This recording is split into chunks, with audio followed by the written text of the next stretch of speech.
എൻ്റെ പേര് സലീം. ഞാൻ തിരുവനന്തപുരം അക്കൗണ്ടൻറ്റ് ജനറൽസ് ഓഫീസിൽ നിന്ന് റിട്ടയർ ചെയ്തൊരു ഉദ്യോഗസ്ഥനാണ്.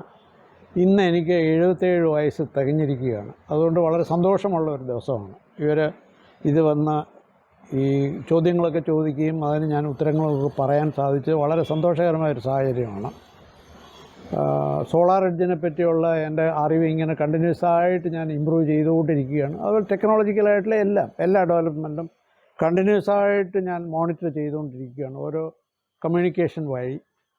ഇത് വളരെ വളരെ രസകരമായ ഒരു അനുഭവമായിരുന്നു. ഇത് എന്ന് പറഞ്ഞാൽ ഞാനിപ്പോൾ 77 വയസ്സായി. ഇത് ഇൻസ്റ്റാൾ ചെയ്തിട്ട് കുറേ കാലം കഴിയുമ്പോഴത്തേക്ക് ഇത് ഫോളോ അപ്പ് ചെയ്ത് മോണിറ്റർ ചെയ്യാനുള്ള ഈ വീട്ടിനകത്തുള്ള ഒരാൾ, അല്ലെങ്കിൽ ഏതൊരു വീട്ടിലും ഇൻസ്റ്റാൾ ചെയ്ത് സ്ഥലങ്ങളിലെല്ലാം ഇത് മോണിറ്റർ ചെയ്യാനും ഫോളോ അപ്പ് ചെയ്യാനുള്ള ആളുകൾ ഇല്ലാതാകുന്ന അവസരം കണ്ടുകൊണ്ട് എനിക്ക് പറയാനുള്ളത് അതുമാത്രമാണ്. ഏത് കാര്യത്തിലും ഇത് മോണിറ്റർ ചെയ്യാൻ, ഇത് റിപ്പയർ ചെയ്യാൻ, ഇതേപോലുള്ള കാര്യങ്ങളിൽ റെഗുലറായിട്ട് ആൾ വരുന്ന ഒരു സാഹചര്യം ഉണ്ടാവണം.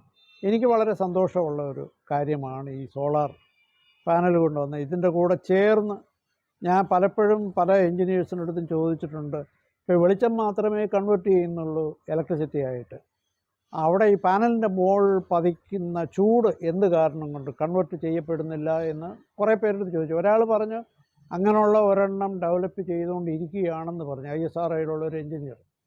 വാസ്തവമാണോ അല്ലയോ എന്ന് പറഞ്ഞില്ല, പക്ഷേ ആ ചൂട് എവിടെ പോകും? ചൂട് വാസ്തവത്തിൽ ഇത് കൺവേർട്ട് ചെയ്യേണ്ടതാണ്, ഇലക്ട്രിസിറ്റി ആയിട്ട് കൺവേർട്ട് ചെയ്യേണ്ടതാണ് എന്ന് എനിക്ക് തോന്നുന്നു.